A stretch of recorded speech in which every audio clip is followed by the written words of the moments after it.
Bueno, muchas gracias al C3 por haberme invitado. Bueno, hoy, bienvenidos, bienvenidas a mi charla, que como ya adelantaron, va a ser sobre el clima del planeta en crisis, un llamado a la acción. Les quería contar un poco cómo llegué, digamos, a investigar lo que investigo.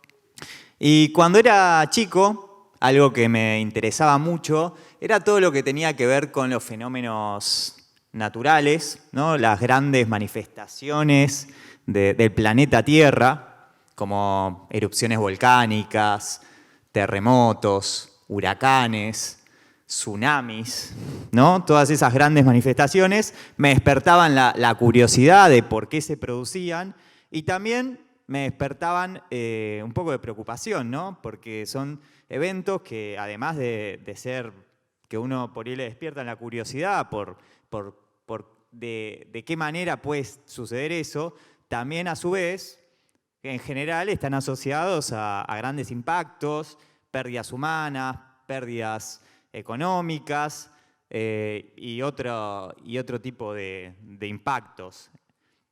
Y un evento que también cuando era chico me preocupó bastante, tenía que ver con esto es una inundación en Perú. Entre 1997 y 1998 hubo un fenómeno que es el fenómeno del Niño, quizás lo escucharon alguna vez, pero es un fenómeno climático que en este país en particular, en Perú, está asociado con este tipo de grandes extremos en la precipitación que pueden llevar a que se inunde todo en lugares donde usualmente llueve muy poco. Y bueno, eso en particular tuvo en ese evento grandes impactos. Esto que tienen acá es un gráfico que muestra la temperatura. Esto acá tienen en el eje vertical la diferencia de la temperatura con respecto a un periodo de referencia. Esto que les muestro acá es, lo que tienen acá abajo son años, y pueden ver, acá les estoy mostrando este gráfico hasta más o menos 1955, que es cuando nació mi mamá. Para que se den una idea, esta es la selección argentina de 1955. Y lo que tienen acá arriba, este 0,2, es cuánto era la diferencia entre la temperatura que había en esa época y este periodo de referencia que les estoy contando. Si ven la serie, pueden ver que había subido un poco, digamos. Pero cuando yo nací, en el 1990, en esta época todavía jugaba Maradona en la selección, ya la temperatura, si lo ven esto, ven que iba subiendo. Ya estábamos más o menos en 0,6. ¿Y ustedes en qué año nacieron, más o menos? Bueno, más o menos yo agarré 2005 para tener algún año. Y bueno, en esa época ya jugaba Messi. Y bueno, empezaba más o menos. Y ya en esta época, fíjense cómo esta serie cada vez se va más para arriba. Es decir, que más temperatura. Y más o menos ya en esa época, la temperatura global, el promedio de la temperatura global, ya era 0,9 grados más alto que en este periodo de referencia. Y bueno, esta foto es de hace poquito, ¿no? De cuando la selección ganó esta Copa contra Italia hace unas semanas. Y ya en esta época, fíjense cómo esta serie cada vez se fue más para arriba, ¿no? Ya estamos 1,2 grados, la temperatura es 1,2 grados más alta que la que teníamos en este periodo que les había dicho de referencia a fines del siglo XIX. Y este justamente es el problema que ustedes ya conocen, que está relacionado con el calentamiento global, que también es una de mis inquietudes que me llevaron a estudiar la carrera que estudié. Que bueno, no sé si conocen, esto es Ciudad Universitaria, el pabellón 2 la Facultad de Ciencias Exactas y Naturales de la Universidad de Buenos Aires. En particular, este sería el Departamento de Ciencias de la Atmósfera y los Océanos, que es donde se dicta la carrera que yo estudié, licenciatura en Ciencia de la Atmósfera. Y bueno, no solo estudié esa carrera, sino que después,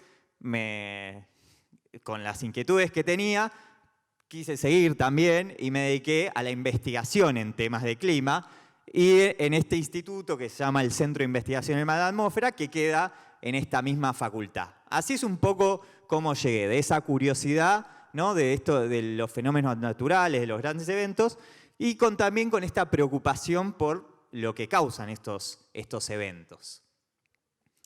Entonces, bueno, ¿qué está pasando con el clima de nuestro planeta, ¿no? Eso es un poco lo que vamos a charlar hoy. Acá, bueno, esta figura es un mapa, ¿no? Pueden ver a todo el mundo y los colores lo que muestran es cuánto subió la temperatura en distintas partes del mundo. Antes les dije, bueno, hasta ahora subió más o menos 1,2 en promedio para todo el mundo. Pero bueno, lo que pasa es que no en todos lados la temperatura aumenta de la misma forma, ¿no? Pero si ven, fíjense que los colores rojos son positivos y los azules negativos.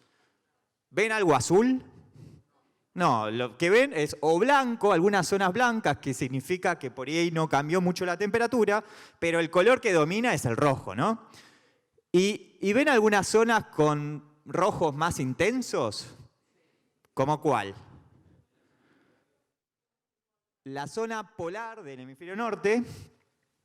También pueden ver esta zona que acá hay un problema que esta zona está en gris, no significa que no cambió la temperatura, esta es la Antártida, ¿no? Sino que no hay suficiente información para decir qué pasó, digamos, pero no significa que no cambió. Y también si miran un poco así con más detalle, se van a dar cuenta que en general las zonas continentales aumentó un poco más que en las zonas oceánicas. Eso es un poco lo que... Pero no en todos lados. Pero bueno, pueden ver que en la mayoría de los lugares, por lo menos, más o menos, los lugares continentales, está por encima de 1 grado este aumento de la temperatura. Que es lo que, si bien aumentó en promedio 1,2, en algunas zonas, como ustedes decían, en las zonas polares, también aumentó todavía un poco más. Y bueno, y no es solo un aumento de temperatura. Ustedes ya deben saber algunas de las otras cosas que trae asociado esto. Por ejemplo, aumento del nivel del mar. Cuando aumenta la temperatura, el océano ocupa más espacio y también se derriten algunas masas de hielo y eso hace aumentar el nivel del mar. Bueno, la disminución de los hielos en las zonas polares, la foto por ahí bastante típica, ¿no?, con el oso polar viendo cómo su hábitat se ve de alguna manera afectado. Esto también hay en algunas regiones, como en el norte de Rusia, algo que se conoce como el permafrost, que de alguna manera es suelo que está como congelado y por el aumento de la temperatura, de alguna manera esas estructuras, digamos, del suelo se rompen y quedan este tipo de grietas donde, por ejemplo, algo que tiene asociado esto, que en zonas así pueden surgir algunas enfermedades, algunos en realidad no las enfermedades, sino los vectores de las enfermedades, que estaban congeladas ahí y por muchísimo tiempo estuvieron congeladas, pero por el calentamiento global pueden surgir de vuelta. Y esta foto también les muestra, por ejemplo, algunas zonas montañosas, como la foto en el mismo lugar se va viendo cada vez menos hielo. Los glaciares, lo que llamamos los glaciares, cada vez están más reducidos. Y además de eso, también lo que se observa son grandes fenómenos extremos. Por ejemplo, sequías, grandes inundaciones, pueden ser, digamos, para un lado o para el otro, ¿no? Que llueva mucho o que llueva muy, muy poco, ¿no? También olas de calor, incendios. Todos esos tipos de fenómenos se están haciendo cada vez más frecuentes por este calentamiento que está ocurriendo. Y esto que estamos diciendo afecta, ¿no?, a la vida en el planeta Tierra, ¿no? Y acá les algunos ejemplos. Afecta a los ecosistemas, digamos, terrestres, afecta a los ecosistemas marinos. Esto es un arrecife de coral, no sé si alguna vez vieron uno, pero este es un arrecife de coral que está sufriendo un proceso de acidificación.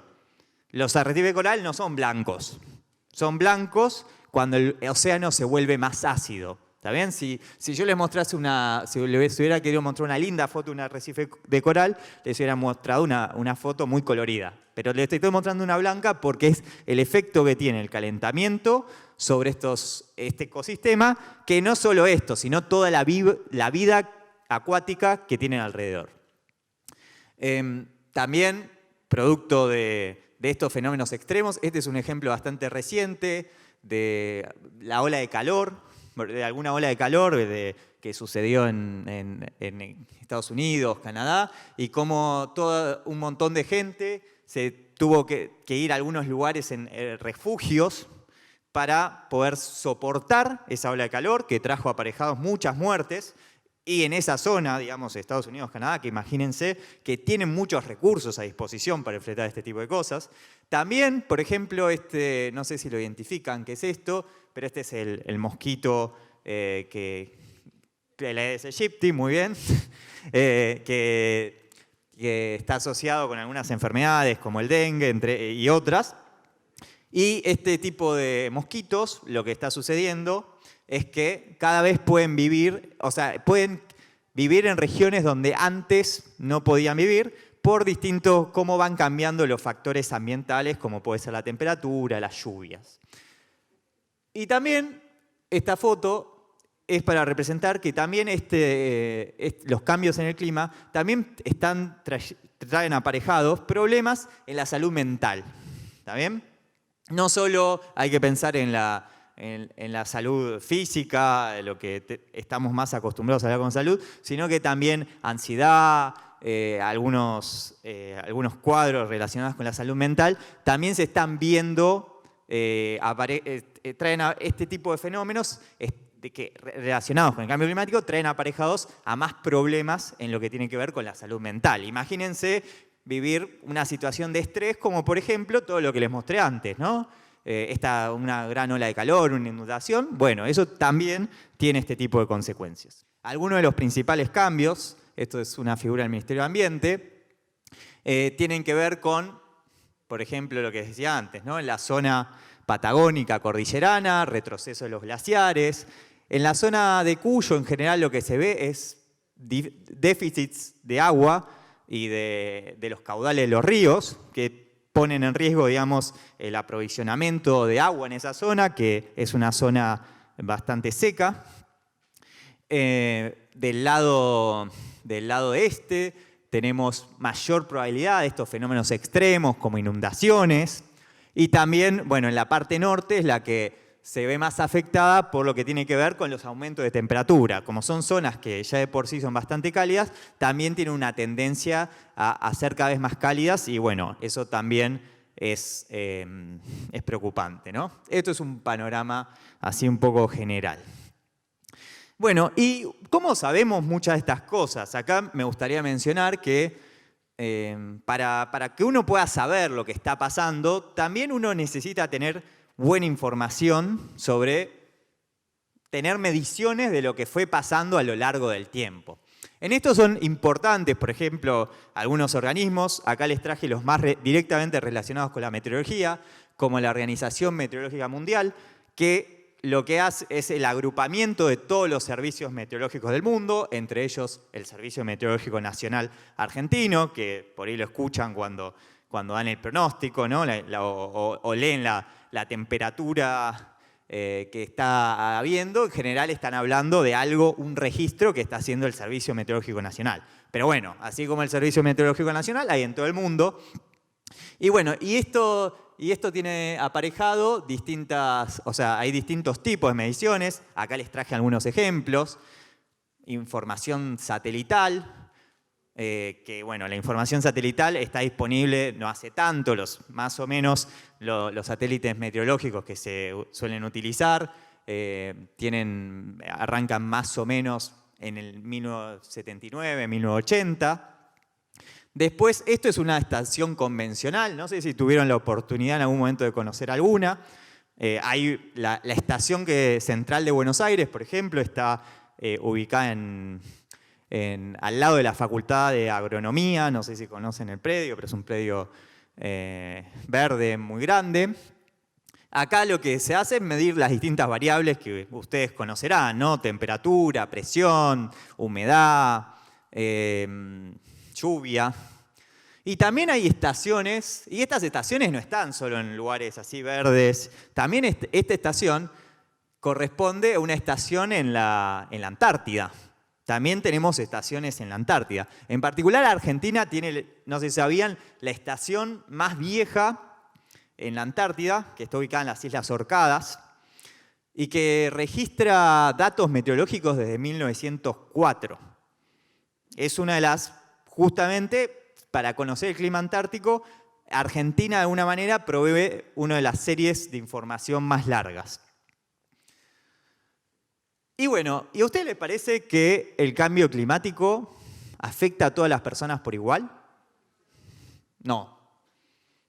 Bueno, y ahí lo que uno tiene que tener en cuenta, esto es como una conceptualización, es que por ahí cuando uno mira estos cambios de los que estamos hablando, cómo cambia la temperatura, cómo cambia, no sé, si están retrocediendo los glaciares y eso es lo que llamaríamos un peligro.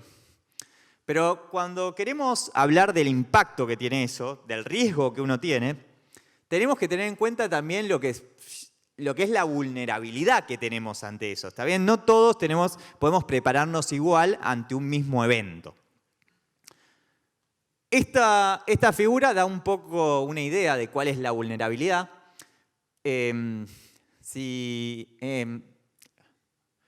Estos colores que ven más marrones corresponden con las regiones justamente que son más vulnerables y están, en ese sentido, tienen más, digamos, probabilidad, digamos, de tener impactos o riesgos asociados en el sentido de cómo afectan al cambio climático. Pueden ver que, bueno, por ahí si miran se van a dar cuenta rápidamente que las regiones estas que están más marrones, ¿dónde las ubican? Por ejemplo, en África, por ejemplo, en Asia, el sur de Asia, las islas de Asia y Oceanía, el Centroamérica, un poco en Sudamérica. Esas son las regiones que son más vulnerables al cambio climático. ¿Y eso con qué les parece estar relacionado? ¿Por qué les parece que son esas zonas? ¿Y por qué están vulnerables? Que son regiones más pobres, recursos, ¿no? No tienen tantos recursos para frente a esto. Y ahí estos circulitos que ven acá da una idea es una cuantificación de muertes asociadas a algunos eventos climáticos. Y pueden ver que justamente si ustedes comparan una región como África y Europa, fíjense que África, justamente que es más vulnerable, el circulito es mucho más grande, lo que da una idea de muchas más muertes asociadas a eventos climáticos.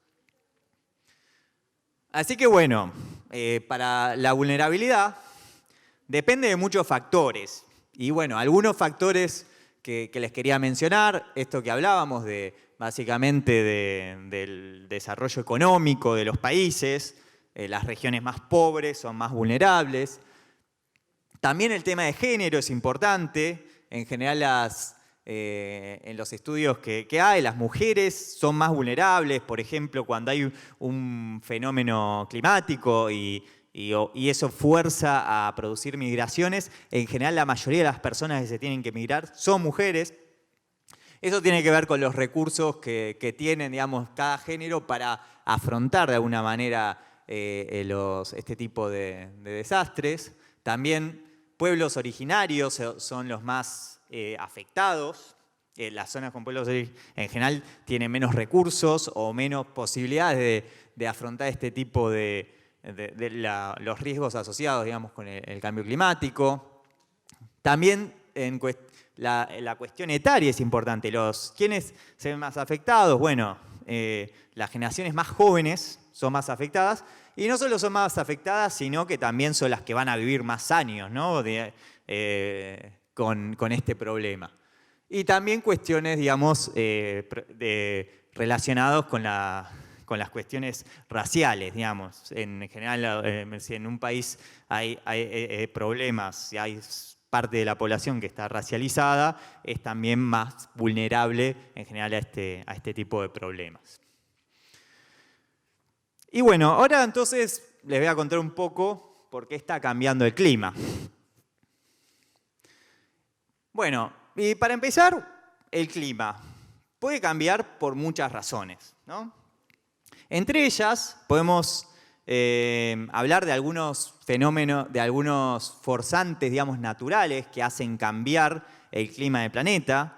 El planeta, saben ustedes que nosotros sabemos, tiene a lo largo, digamos, a los millones de años del planeta, ha cambiado mucho el clima.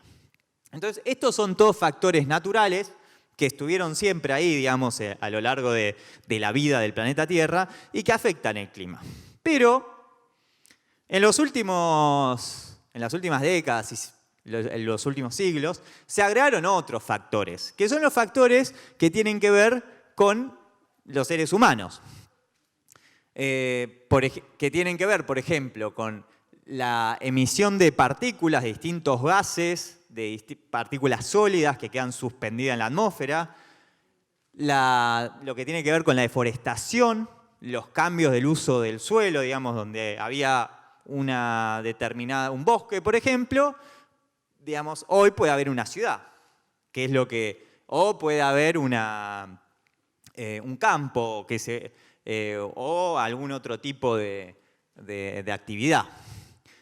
También, bueno, todo lo que tiene que ver justamente con estos procesos de urbanización. Eso también modifica el clima.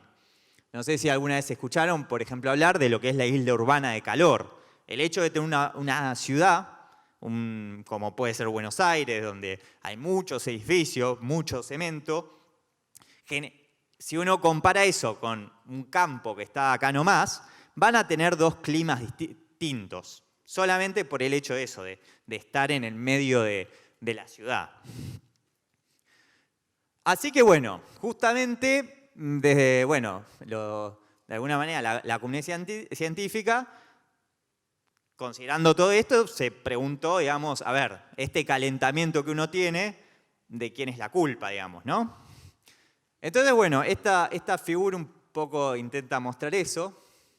Esto que ven acá sería todo el calentamiento que produce, digamos, los seres humanos, que más o menos son este grado, coma algo que les dije antes. Y si ven acá, lo que se muestra es cuánto de ese calentamiento está producido por lo que serían factores naturales. Si ven acá, no le presten tanta atención a estas barritas que tienen que ver un poco con la incerteza o la incertidumbre que tenemos en esa información, pero lo que pueden ver es que prácticamente de calentamiento no tiene nada que ver con factores naturales. Y con lo que tiene que ver es con esta barra que tienen acá, la segunda, que tiene que ver con lo que se llaman los gases de efecto invernadero. Espero que alguna vez los hayan escuchado, pero son de alguna manera los principales responsables de lo que está sucediendo. Se pueden preguntar también qué es esta barrita azul. Bueno, también como están los gases de efecto invernadero, hay un efecto que es como el contrario, que son los aerosoles. ¿Qué son los aerosoles? Son partículas que quedan suspendidas, partículas sólidas que quedan suspendidas en la atmósfera y que tienen este efecto como el que les conté de los volcanes. Eso también lo produjo el humano y tiene como un poco el efecto contrario. Pero bueno, en el neto domina mucho más el efecto de estos gases de efecto invernadero. Y bueno, esta es una figura que les muestra, acá lo que dice 800, fíjense, acá dice 0. 0 es el presente. Esto significa 200.000 años antes que hoy. 400.000 años antes que hoy, 600.000 años antes que hoy, 800.000 años antes que hoy. Y acá lo que tienen en cada una de estas líneas, la roja, la verde y la azul, es un gas de efecto invernadero distinto. Entonces, por ejemplo, si miran esta línea roja, esto es el CO2, que quizás lo conocen, es el dióxido de carbono. Y lo que pueden ver acá, que bueno, el dióxido de carbono a lo largo de todos estos 800.000 años, tuvo ciclos que iba subiendo, bajando, pero si miramos lo que está pasando ahora, fíjense que se va como de escala. Eso es lo que está pasando ahora. El dióxido de carbono, para que sea una idea, la concentración que tenemos en la atmósfera aumentó 50%, 50% de la concentración de este dióxido de carbono en solo algunas décadas. Y eso tiene que ver justamente con el efecto de la acción humana. Y acá lo mismo con otros. Por ejemplo, este es el metano, el gas metano, y el óxido nitroso. Y también pueden ver lo mismo, que bueno, por lo que sabemos, tuvo ciclos, pero lo que estamos viendo ahora es como una subida muy abrupta que tiene que ver con distintas actividades que producen estos gases y que conocemos, digamos. Por ejemplo,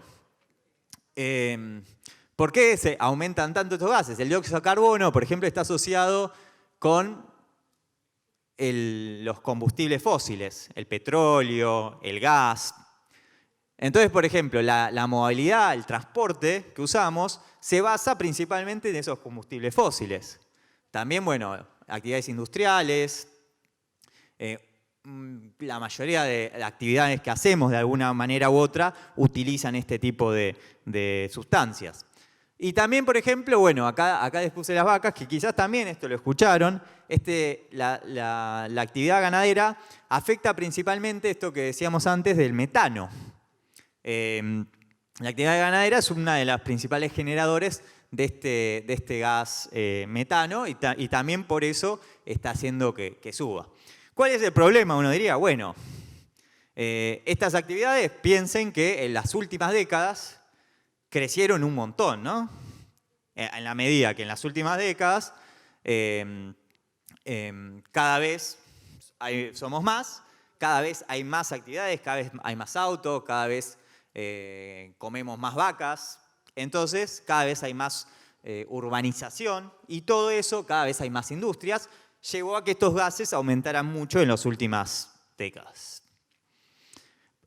Entonces, un poquito para que entiendan por qué pasa esto, este efecto lo conocemos bastante bien, lo que llamamos el efecto invernadero. Ustedes por ahí saben, ¿no?, que tenemos... ¿De dónde viene la energía que recibimos en el planeta Tierra? Del Sol. El Sol emite energía y eso llega al planeta Tierra, ¿no? Pero el planeta Tierra, la atmósfera del planeta Tierra, no se calienta por esa energía. No cambia su temperatura por esa energía, sino que es un poco transparente a esa energía y esa energía llega de alguna manera y afecta a la superficie del planeta. Cuando el planeta se calienta, el planeta emite energía, ¿está bien? Emite energía, que es lo que vamos a ver ahora como esta flecha roja. Esa energía que emite es lo que estos gases de efecto invernadero van a, de alguna manera, atrapar, ¿está bien? Cuánta de esa energía pueden atrapar o no depende de cuál es la concentración de esos gases de efecto invernadero.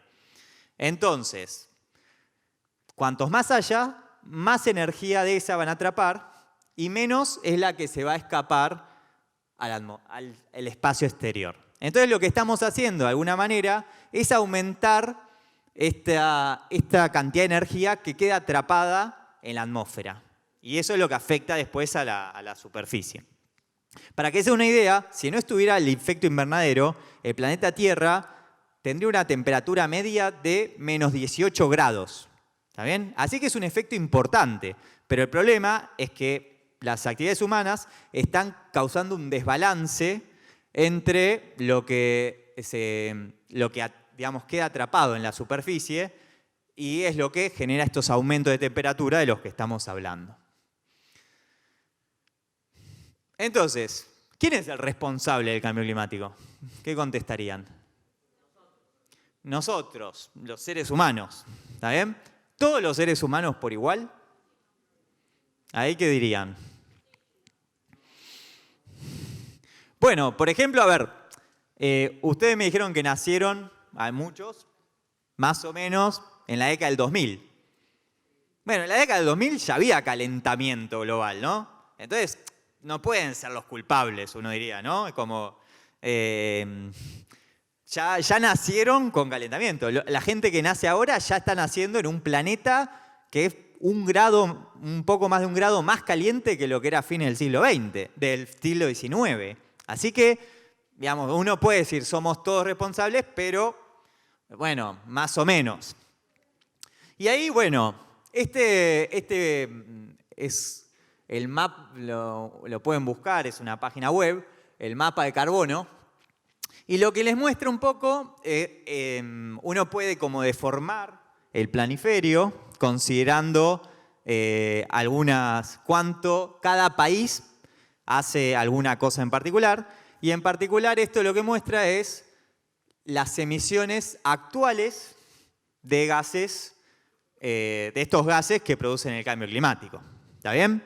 Cuando uno mira el planeta bajo esa perspectiva, ¿qué les parece que se ve más raro? Asia se ve como muy grande, ¿está bien? ¿Por qué? Fíjense, bueno, hay dos países que son bastante importantes. Ahí uno es China, otro India, que son países que tienen una población bastante grande y eso hace que en general tengan emisiones bastante grandes. ¿Qué otro país ven por un poco raro?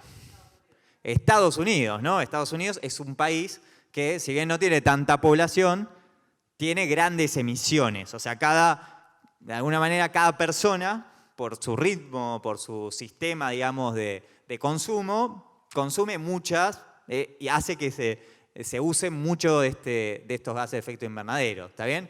Y, por ejemplo, fíjense lo que es África, ¿está bien? África quedó bastante chiquito. África no es un país que esté generando. Si bien antes dijimos, bueno, era muy vulnerable, era el que la ligaba cuando pasaba algo, cuando uno mira esto se da cuenta que no tiene muchas emisiones. ¿Y qué tiene esto distinto? Bueno, fíjense que ahora China se volvió más chiquito. Estas no son las emisiones de ahora, sino que son las históricas. ¿Está bien? ¿Qué pasa? China ahora emite mucho, antes no emitía tanto. ¿Por qué? Porque no estaba tan industrializado, tenía una economía no tan intensiva en estos gases. También India pueden decir lo mismo. Pero fíjense quiénes sí quedaron grandes. Estados Unidos está bastante grande y si miran de vuelta, ¿quién cambió mucho también? Europa, ¿también? Europa hoy en día no emite tanto, tiene políticas, uno podría decir, de las más activas con respecto a este tema, pero históricamente es uno de los grandes emisores, ¿está bien? Porque todo el siglo XX, la economía europea, de alguna manera, hizo un uso intensivo de todo lo que genera estos gases de efecto invernadero. Y también otra manera de ver esto es qué pasa si miramos y dividimos a la población según su estrato social, digamos, según la economía. Y uno puede separar en la población, digamos, que tiene más recursos, la más rica y la más pobre, ¿no? Y lo que ven acá tienen como para cada, les muestra que el 10% más rico del planeta es responsable de casi el 50% de las emisiones. Mientras que si uno mira el 50% más pobre, solamente es responsable del 10% de las emisiones. Entonces, también acá vemos que, bueno, hay un problema, estas emisiones de gases de efecto invernadero también dependen mucho de, básicamente, la economía de cada uno, ¿no? Que en general los más ricos son los que emiten mucho más que los más pobres. Entonces, bueno, ¿qué está haciendo el mundo con todo esto, no? Porque ya estamos viendo que es un problema que es bastante grande. Ya es hoy un problema bastante grande y si seguimos así, mucho más. Bueno,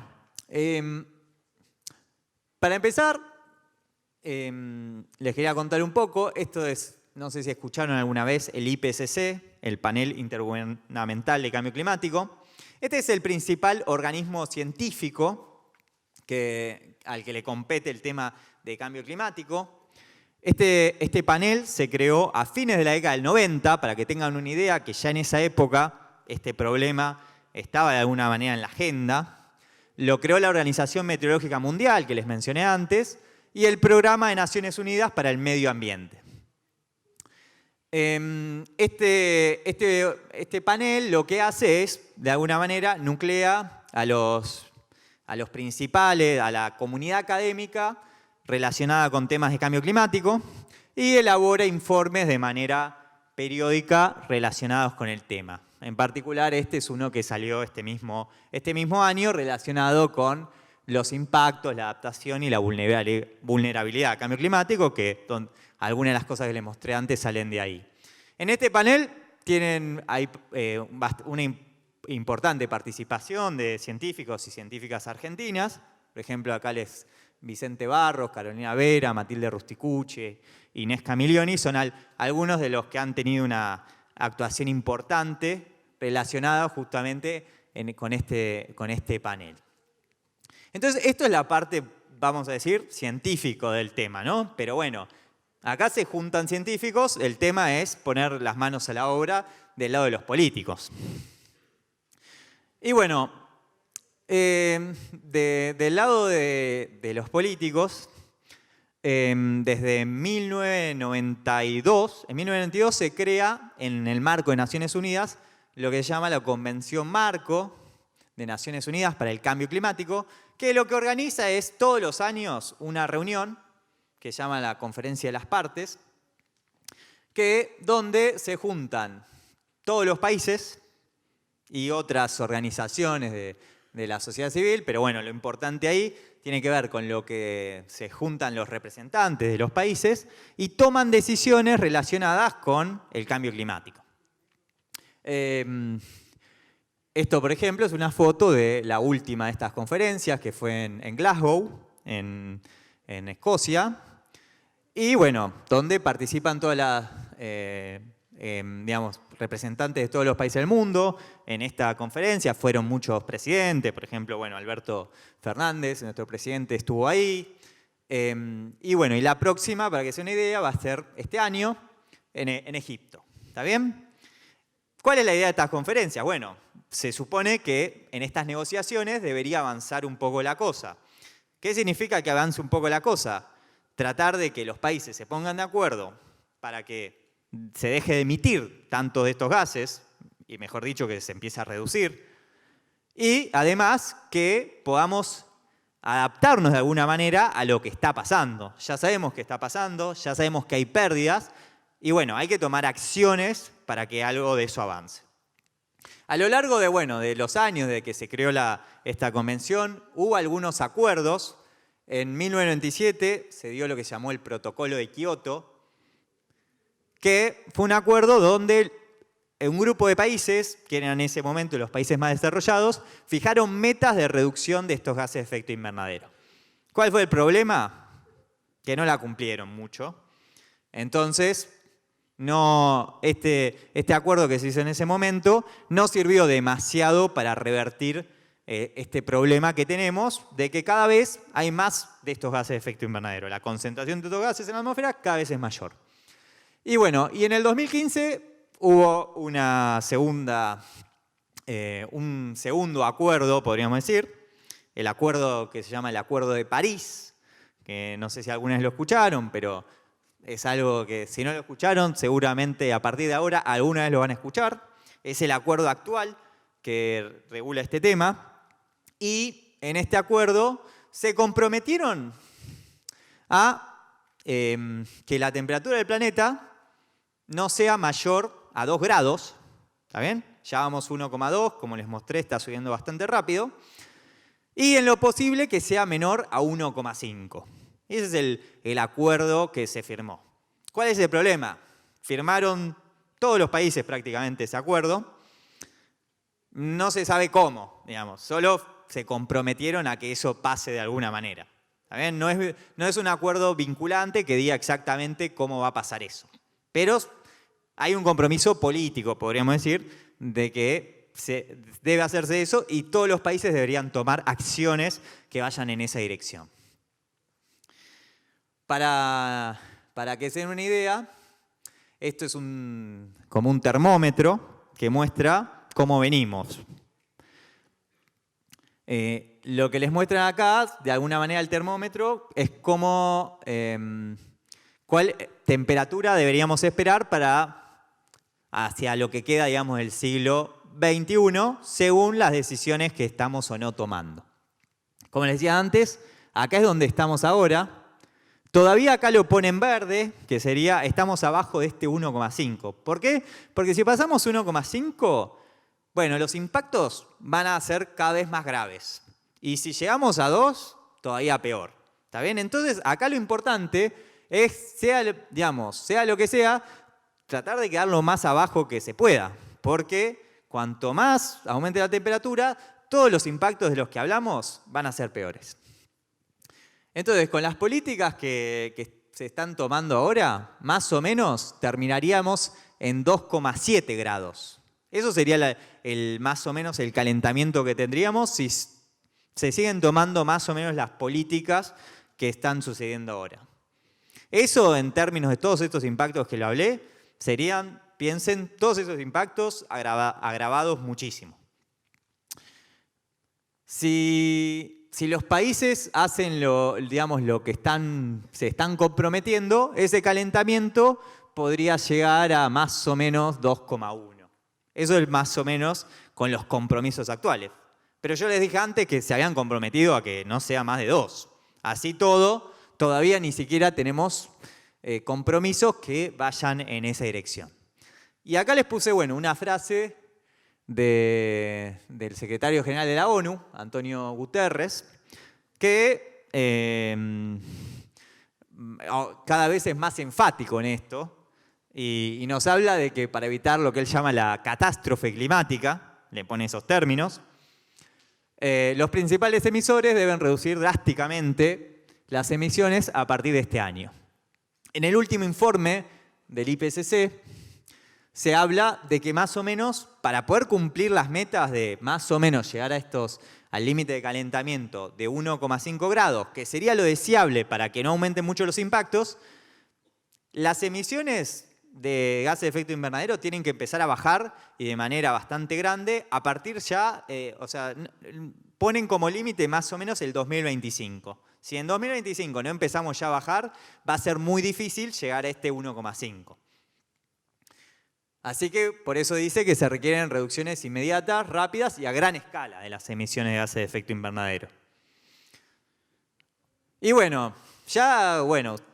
todos venimos de pasar unos años complicados relacionados con la pandemia del coronavirus, todavía sigue activo. Pero en esta ilustración muestra, ¿no? Pasamos esto, pero estamos pasando esto, pero lo que viene, la crisis climática, puede ser mucho peor. Pero depende de lo que hagamos. Eso es algo que es importante tener en cuenta. Y este problema, el problema de la crisis climática, en realidad no es el único problema ambiental que tiene hoy el mundo. Distintos problemas, como por ejemplo asociados a... Esto es una de estas islas de plástico que se forman en los océanos. La cantidad de plásticos que estamos generando es inmensa y no hay forma de sacárnoslos de encima. Entonces, lo único que estamos haciendo es basura que queda en distintos lugares. También estamos modificando de manera bastante drástica selvas, bosques y otros ecosistemas. Eso también es un grave problema que trae aparejado una gran pérdida de la biodiversidad. Muchas especies se están extinguiendo. El cambio climático ayuda a esas extinciones, pero es un factor más. Hay muchos otros factores que tienen que ver también con esto, con el avance de la urbanización o de las actividades humanas por sobre ecosistemas. Todo lo que tiene que ver con la contaminación del aire, que es un problema bastante grave. Y bueno, también por ahí se les pueden ocurrir algunos otros que están relacionados y forman en conjunto toda esta crisis que algunos llaman la crisis ambiental global. Y bueno, les quería contar un poco de qué manera uno, desde la ciencia, ¿no?, nos acercamos a este problema. Uno de los problemas que uno tiene cuando quiere investigar esto es que cuando uno mira las observaciones son en el mundo actual, así como lo conocemos, ¿no? Y es un mundo que ya sabemos que aumentó mucho la temperatura. Nosotros, digamos, desde la comunidad científica, los que nos dedicamos a temas relacionados con el clima, para investigar el clima, lo que tratamos es de simular ese clima, como el clima que ocurrió, cómo ocurre.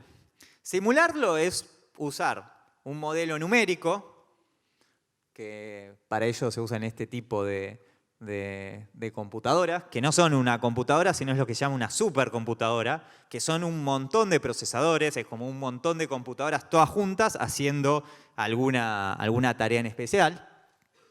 Y así como ustedes, si pueden saber el pronóstico para mañana, bueno, ahí están usando un modelo que simula cómo va a evolucionar, digamos, la atmósfera.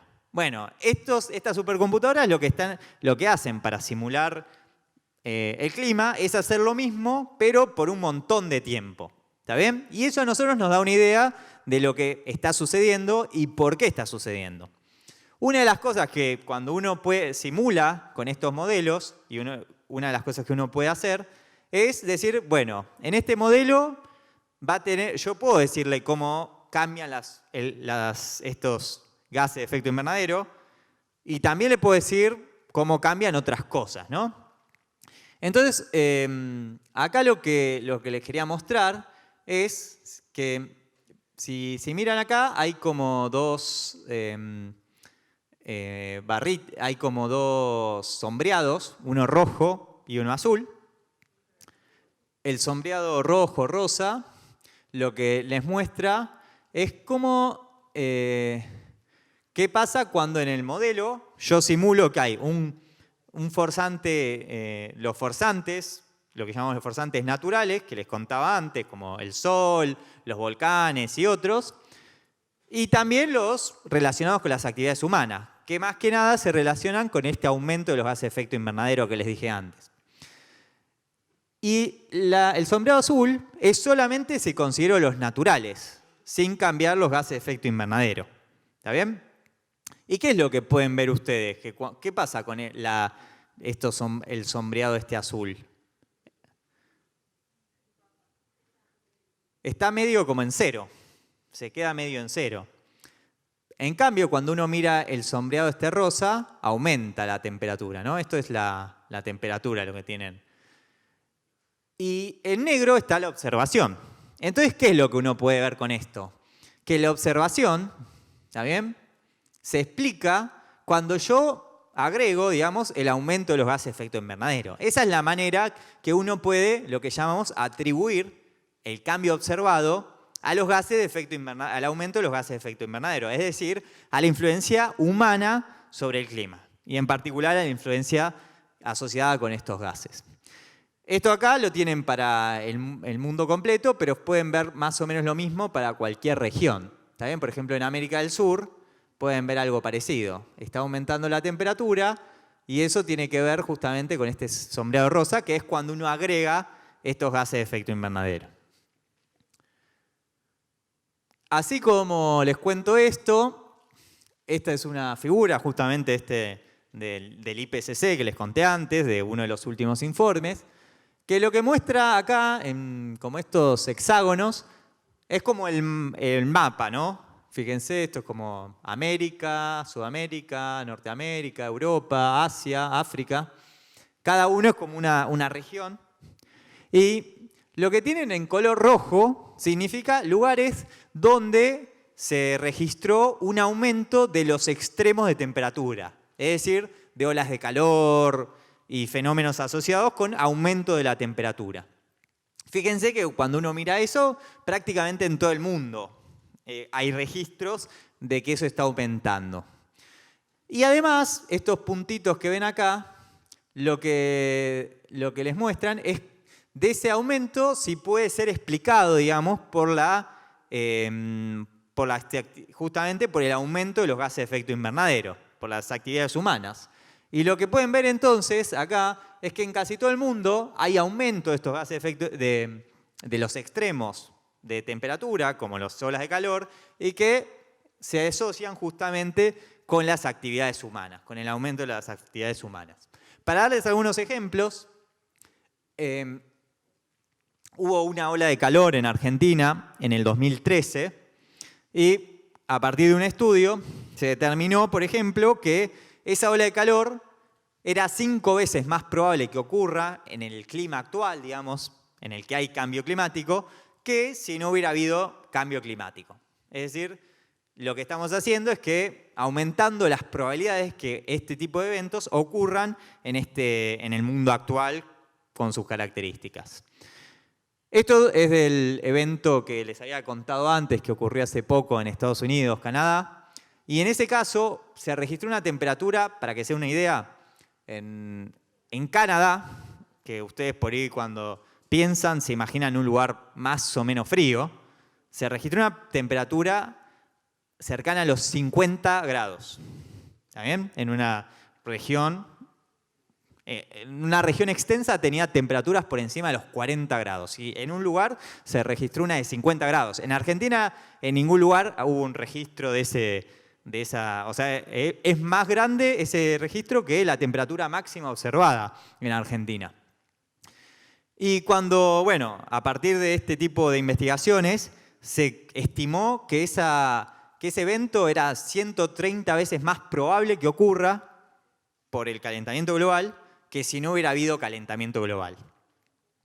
Y el último, este es una ola, no sé si por ahí lo escucharon, es algo que está ocurriendo, que ocurrió por lo menos hace no mucho, en India, Pakistán, hubo temperaturas muy altas, muy prolongadas.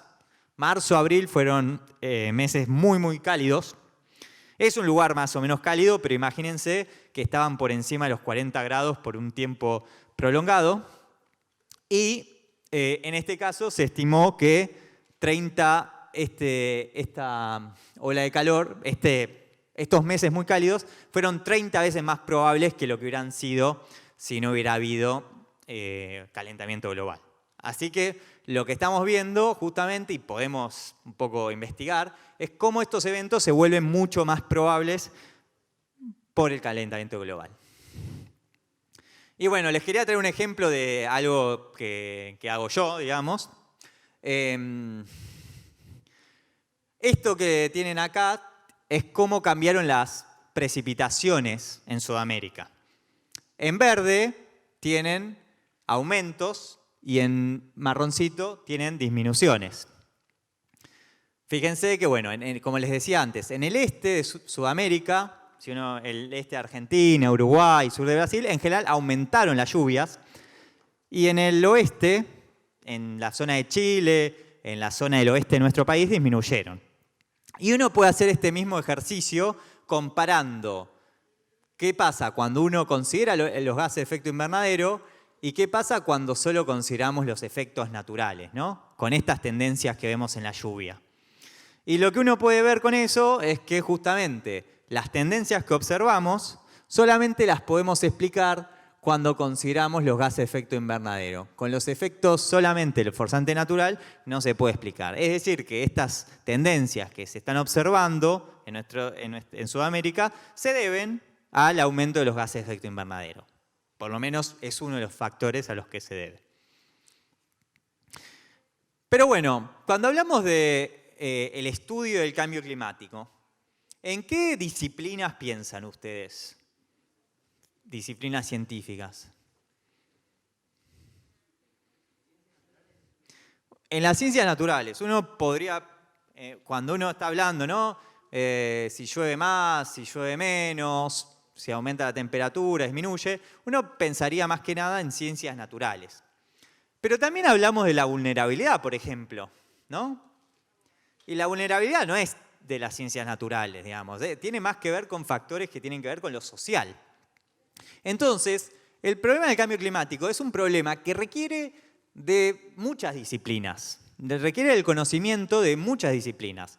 De hecho, requiere trabajarlo muchos problemas relacionados con el cambio climático, y el problema del cambio climático, entendido en su conjunto, requiere el accionar de muchas disciplinas en conjunto, lo que llamamos un abordaje interdisciplinario. Entonces, a ustedes por ahí les interesa el cambio climático, pero por ahí no les gusta tanto las ciencias naturales. Pero eso no significa que uno no puede trabajar en temas relacionados con el cambio climático, porque el cambio climático puede ser abordado desde muchas disciplinas. Y también en realidad cuando uno investiga sobre el cambio climático, no alcanza solo con los conocimientos científicos que uno puede tener en la universidad, en un centro de investigación, sino que la problemática es tan amplia que para cuando pensamos en cómo abordarlo, cómo generar estrategias para hacer acciones que lo puedan solucionar, tenemos que pensar ya en la sociedad en su conjunto y todos los actores que la atraviesan. Que por eso, en general, cuando decimos esto, en general, lo que requiere un problema con el cambio climático también es un abordaje transdisciplinario, que vaya más allá de las disciplinas y genere donde el conocimiento académico, el conocimiento científico sea un actor más de todo ese complejo, pero donde también estén involucrados otros saberes. Y bueno, les quería mencionar también en este sentido, uno de los proyectos de investigación en los que me encuentro involucrado tiene que ver justamente con lo que llamamos la coproducción de servicios climáticos, que es generar herramientas para el monitoreo y la predicción climática, y que justamente, acá lo tienen representado esto, tienen foco con lo que sería la agricultura familiar en el departamento de Bermejo, en la provincia de Chaco, pero lo que involucra es el conocimiento de distintos saberes, como pueden ser los propios de la agricultura familiar, los del grupo de investigación, lo que tiene que ver con los responsables políticos, porque a partir de ese diálogo y trabajando en conjunto podemos generar soluciones o estos servicios climáticos que son los que se necesitan, digamos, para poder generar, digamos, en este caso, una agricultura más ambientalmente sustentable, ambientalmente y socialmente más justa. Pero para eso lo que nos lleva en esa dirección es justamente tener este tipo de abordajes. Y ahí trabajamos, por ejemplo, en mi caso, en este proyecto, con grupos de antropólogos, que quizás por ahí ustedes no se imaginan por qué se trabajaría en conjunto, digamos. Estas son algunas fotos justamente de este lugar, en alguno de los parajes donde viven algunos de los agricultores que están involucrados, algunos talleres donde justamente discutimos o ponemos en juego estas cosas. Y bueno, ¿qué podemos hacer con esto? Les voy a hacer otra pregunta antes. ¿Y qué sentimiento les produce todo esto que les estoy contando? ¿Los pone felices? ¿Los angustia? ¿Qué dirían? ¿Los preocupa? Bueno, en un taller que hacemos en la facultad y donde también participan estudiantes de secundaria, antes del taller hacemos una encuesta y les preguntamos qué sentimiento les produce el cambio climático. Y bueno, y aparecen palabras como esta: miedo, preocupación, impotencia, tristeza, enojo, angustia. Son algunos de los sentimientos que uno le genera tener este panorama que les estoy contando y que no es nada feliz, ¿no? Pero bueno, lo que les quiero decir es que se pueden hacer muchas cosas. Y uno Para empezar, puede pensar en acciones individuales que uno puede tomar. Algunas de ellas, por ejemplo, tienen que ver con el modo de transporte, tratar de transportarnos, por ejemplo, en bicicleta, el transporte público antes que el transporte individual. Eso tiene que ver justamente con que son acciones que son positivas en relación a lo que hablábamos antes, la emisión de gases de efecto invernadero. También es importante todo lo que tiene que ver con la gestión de la basura, el reciclaje, que también es algo muy importante. Comer menos carne, más verduras, producidas lo más localmente posible. Es decir, que no tenga que viajar tanto la producción, eso de alguna manera contribuye. También todo lo que tiene que ver con la conservación de los espacios verdes, de los ambientes naturales. Son acciones individuales que contribuyen. Pero esto no alcanza, porque como les decía antes, si después en estas negociaciones climáticas y los grandes, digamos, emisores que también tienen que ver con las grandes industrias y eso, si desde el lugar de cada uno hacemos mucho y no se toman grandes decisiones, es muy difícil revertir esta situación. Entonces también, bueno, es importante lo que tiene que ver con acciones colectivas. En los últimos años, y especialmente en las generaciones más jóvenes, se generaron muchos movimientos que empezaron un poco a cada vez llevar más adelante consignas relacionadas con que se haga algo, ¿no? Y por ejemplo, bueno, un resultado de eso en nosotros, en nuestro país, en el 2019, producto de todas estas movilizaciones y de la manera que se fue moviendo esto, se promulgó la ley para luchar contra el cambio climático. Es decir, en nuestro país tenemos una ley de 2019 que fue un producto de justamente de cómo las organizaciones colectivas que se fueron formando a raíz de este problema. Y también algo que me gustaría agregar es una reflexión sobre lo que tiene que ver con el conocimiento científico. También este problema requiere una ciencia que se comprometa con este tipo de problemas. Y bueno, acá les dejo dos frases que a mí me hacen pensar, por lo menos desde la ciencia. Si bien muchas veces llegamos a la ciencia, como les contaba al principio, por ahí con la curiosidad y de saber más, también en la ciencia, digamos, es un poder grande. Y acá esta es una frase de Rolando García que nos dice que es un factor demasiado decisivo en la sociedad para que alguien se permita el lujo de ser investigador puro sin responsabilidad social. También la ciencia también nos lleva a comprometernos, o nos debería llevar un poco a eso. Porque, digamos, el mundo tiene problemas grandes donde la ciencia puede aportar de una manera muy positiva, o también negativa, y ese es el problema. Y también cuando uno hace ciencia o tecnología, también una pregunta importante es hacerse ¿para qué la hacemos y para quién la hacemos? Eso también creo que es una reflexión importante y que nos tiene que llevar a pensar cuando hacemos ciencia hacia dónde va esa ciencia. Así que bueno, con esto termino la charla. Espero que les haya gustado.